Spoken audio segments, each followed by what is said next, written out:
मध्य प्रदेश के सीहोर में रेत माफिया के हौसले बुलंद हैं। धड़ल्ले से रेत का अवैध उत्खनन किया जा रहा है। जहां खदानों का आवंटन भी नहीं है, वहां से भी रेत लगातार निकाली जा रही है और प्रशासन इन सब के आगे नतमस्तक नजर आ रहा है। देखिए रेत माफिया की मनमर्जी और प्रशासन की नाकामी को दिखाती हमारी ये ग्राउंड रिपोर्ट। ये तस्वीरें बताती हैं कि नर्मदा का अस्तित्व संकट में है। नर्मदा नदी को खोखला किया जा रहा है। रेत का अवैध कारोबार बेखौफ चल रहा है। सीहोर जिले में रेत माफिया धड़ल्ले से रेत निकाल रहे हैं। तस्वीरों को देखकर अंदाजा लगाना मुश्किल है कि हजारों डंपर रेत रोजाना निकाली जा रही है। नर्मदा की धार को रोककर रेत माफिया के डंपर अंदर से रेत ले जा रही है। नदी के अंदर तक रास्ता बनाया गया है ताकि ज्यादा से ज्यादा रेत निकाली जा सके। हजारों डंपर दौड़ते दिखाई देते हैं। हजारों कश्तियां नदी के मझधार से रेत निकालती दिख रही हैं। जेसीबी और पोकलैंड मशीनों के जरिए नर्मदा का सीना छलनी किया जा रहा है।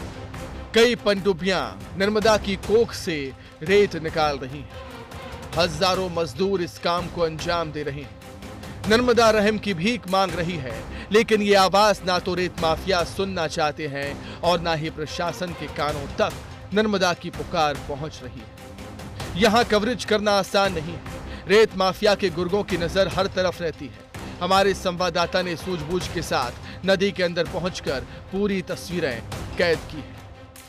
मैं इस समय मौजूद हूँ बाबरी घाट पर, जो कि सीहोर जिले में मौजूद है और आप मेरे चारों ओर देख रहे हैं किस तरह से अवैध खनन किया जा रहा है। जबकि यह वह घाट है जहां लगातार यात्री एक गांव से दूसरे गांव की ओर टरबाइन की सहायता से जाते हैं और इस घाट पर पूर्णतः खनन प्रतिबंधित है। लेकिन उसके बाद भी किस तरह से यहाँ किश्तियों के माध्यम से और बड़ी बड़ी हाईटेक मशीनों के माध्यम से खनन किया जा रहा है।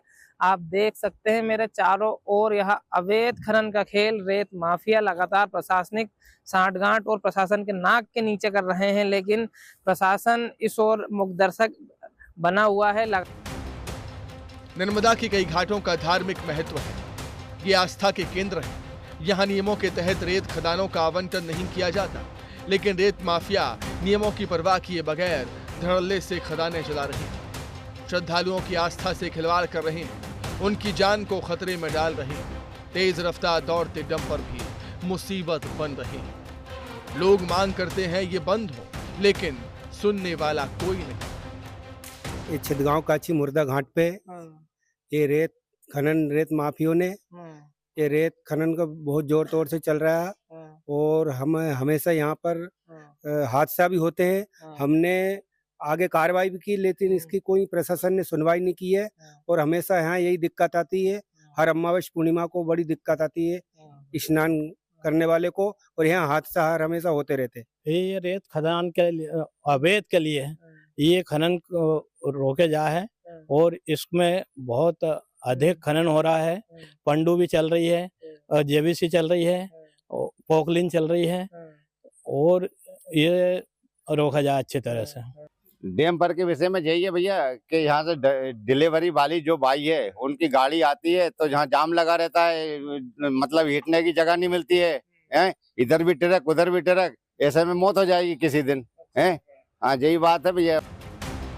माफिया नियमों की धज्जियां उड़ा रही है, सरकार को करोड़ों का चूना लगा रहे हैं, नर्मदा के अस्तित्व से खिलवाड़ कर रहे हैं, नदी के स्वरूप से छेड़छाड़ कर रहे हैं।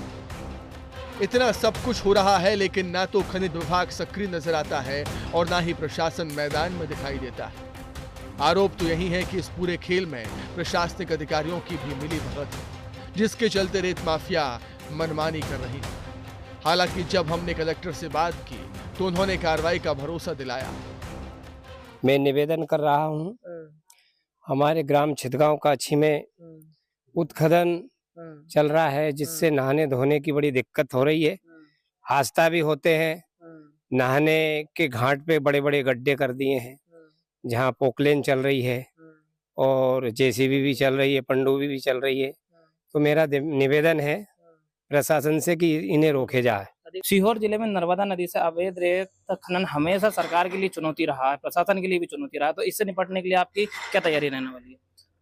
अभी मैं नया आया हूँ, पहले मैं इस सेक्टर को देख रहा हूँ, उसका भी मैं ध्यान दूंगा। आपको जानकारी अब से प्राप्त हुई, उसका देखना। अब देखना होगा कि प्रशासन आखिर इन रेत माफियाओं पर शिकंजा कब कसेगा, क्योंकि ये न सिर्फ नर्मदा के अस्तित्व को चुनौती दे रही है, बल्कि शासन प्रशासन के लिए भी चुनौती बने हुए हैं। अगर समय रहते इन पर लगाम नहीं लगाई गई तो मध्य प्रदेश की जीवनदायिनी नदी खुद के जीवन के लिए संघर्ष करने पर मजबूर हो जाएगी। नदी जो है वह अपने अस्तित्व को बचाने के लिए गुहार लगा रही है, लेकिन जिम्मेदार आला अधिकारी हैं कि अपनी जेब गरम कर रहे हैं, दफ्तरों में बैठकर कागजों को काला कर रहे हैं, लेकिन यहाँ मौके पर आकर अवैध खनन को नहीं रोका जा रहा है। देखना होगा इस खबर के बाद क्या अवैध खनन पर कोई रोक लग पाती है या नहीं। कैमरामैन जलील खान के साथ अक्षय शर्मा, विस्तार न्यूज़, सीहोर। दरअसल अधिकारी हर बार भरोसा दिलाते हैं कि वो कार्रवाई करेंगे, लेकिन सवाल यही है कि कार्रवाई होती क्यों नहीं है। क्या रेत का अवैध कारोबार अधिकारियों की मिलीभगत से चल रहा है? माफिया नर्मदा के अस्तित्व को ही चुनौती दे रहे हैं और अधिकारी सिर्फ और सिर्फ भरोसा ही दे पा रहे हैं।